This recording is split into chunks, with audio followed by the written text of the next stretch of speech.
Bismillahirrahmanirrahim. Assalamualaikum warahmatullahi wabarakatuh. Innal hamdalillah, salatu wassalamu ala Rasulillah, la haula wala quwata illa billah. Allahumma shalli ala sayidina Muhammad wa ala alihi wa ashabihi ajmain, amma ba'd. Kawan-kawanku di penjuru dunia, apa kabar? Dari Bukit Dinamika Umat menyapa dan mendoakan semoga hari ini sehat walafiat, amal ibadah kita diterima oleh Allah Subhanahu wa taala. Pada kesempatan renungan menjelang senja hari ini, saya ingin mengulas sedikit tulisan saya di buku Menggapai Kesalehan Sosial, berjudul Harga Sebuah Keangkuhan. Ada sebuah kisah inspiratif yang disampaikan pakar tafsir Profesor Dr. Quraish Shihab dalam buku Yang Bijak dari M. Quraish Shihab. Dahulu Rasulullah SAW ada di sebuah majelis, dan hadirlah seorang yang kaya raya duduk bersama Nabi SAW. Dari pakaiannya, dari tampilannya sudah ketahuan bahwa dia orang kaya. Tak lama kemudian datanglah seorang sahabat yang tak berada atau orang miskin. Dan persis pula sahabat yang miskin ini mengambil tempat duduk di samping orang kaya itu. Nah, responnya adalah dia menarik jubahnya, bergeser sedikit. Gesternya itu kelihatan oleh Rasul bahwa memang dia tak suka kalau seorang sahabat miskin tadi ada di sampingnya. Lalu Rasulullah SAW bertanya kepadanya, "Kenapa kau tarik jubahmu? Apa kau khawatir kemiskinannya menular kepadamu?" Mendapat pertanyaan macam ini, sahabat itu terkaget, tidak menyangka kalau reaksi responnya itu dilihat oleh Rasulullah. Dengan rasa malu tentunya dia menjawab, "Tidak ya Rasul." "Atau kau khawatir kekayaanmu akan pindah kepadanya?" "Tidak ya Rasul." Tambah malulah sahabat ini ditanya, dicecar oleh Rasul seperti itu. "Atau kau khawatir kotoran yang ada di bajunya menempel ke jubahmu yang bagus itu?" "Tidak ya Rasul." Tambah malu, tambah tak enak lah kalau ditanya oleh Rasul. Bisalah kita bayangkan betapa perasaannya sahabat kaya ini ketika itu kan. "Lantas kenapa kau bersikap seperti itu?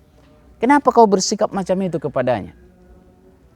Sahabat kaya ini menjawab, "Itu karena ada korin bersamaku, yang dekat denganku, yaitu setan. Setan yang membisikkan kepadaku bahwa tidak pantas dia duduk bersampingan denganku. Setan yang membisikkan bahwa dia orang miskin, aku orang kaya, tak sepantasnya kami duduk bersama. Ya Rasul, sebagai rasa penyesalanku, sebagai minta maafku kepadanya, aku akan sedekahkan sebahagian dari hartaku baginya." Lalu baginda Rasulullah SAW bertanya kepada sahabat yang tak berada itu, "Apakah kau mau menerima sedekahnya, pemberiannya?" Jawaban sahabat yang miskin ini luar biasa. "Aku tak bersedia ya Rasul." "Kenapa?" "Nanti aku bersikap pula macam dia. Digoda setan pula aku nanti menjadi orang sombong seperti dia. Aku tak bersedia." Kawan-kawanku, ini ajaran pesan dari Rasul ini luar biasa bagi kita. Inilah arti sebuah keangkuhan.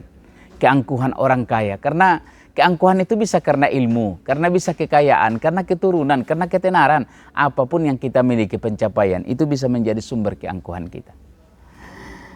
Apa dosa pertama yang dilakukan oleh makhluk kepada Khalik? Itu adalah keangkuhan. Keangkuhan iblis ketika ia disuruh bersujud kepada Nabi Adam. Dia tidak mau. Direkam dengan bagus dalam surah Al-Baqarah oleh Allah Subhanahu wa taala ayat 34. "Wa idz qulna lil malaikati isjudu li Adam fasajadu illa iblis aba wastakbara wa kana minal kafirin." Ketika kami perintahkan kepada para malaikat, bersujudlah kepada Adam, dan semuanya bersujud, tapi iblis enggan bersujud. Dia enggan dan dia kufur.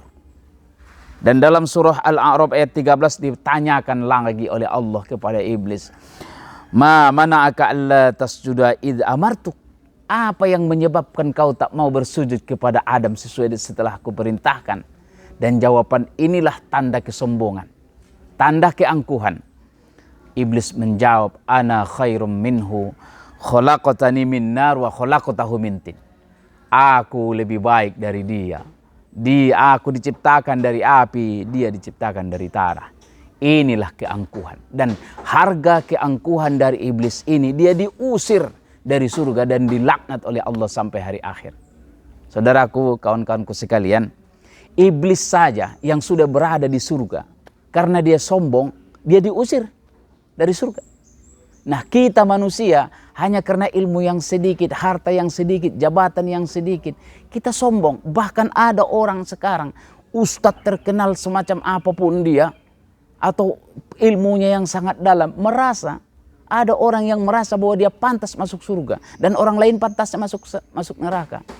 Merasa dia yang paling benar Islamnya, mencaci maki orang lain, membid'ahkan orang lain, mengkafirkan orang lain, bahkan menyengsarakan orang lain. Masih saja di dunia belum tentu masuk surga. Sudah berani menanyakan dirinya masuk surga, orang lain masuk neraka.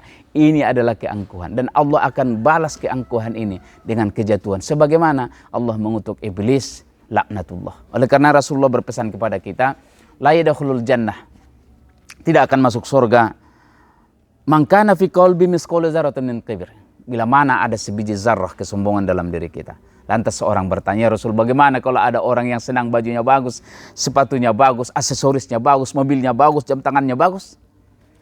Maka Rasul menjawab, innallaha jamil yuhibbul jamal. Allah itu maha indah dan senang kepada keindahan. Semoga kita termasuk orang yang mampu menghapuskan, membersihkan keangkuhan dalam diri kita, setinggi apapun pencapaian kita. Dalam tulisan saya mengatakan, tetaplah rendah hati. Kalaupun pencapaian setinggi langit, tapi telapak kaki tetap harus berada di bumi. Insya Allah dengan Ramadan ini kita berhasil mencapainya. Hadanallahu yakum ajma'in. Wabillahi taufiq wal hidayah. Assalamualaikum warahmatullahi wabarakatuh. Horas.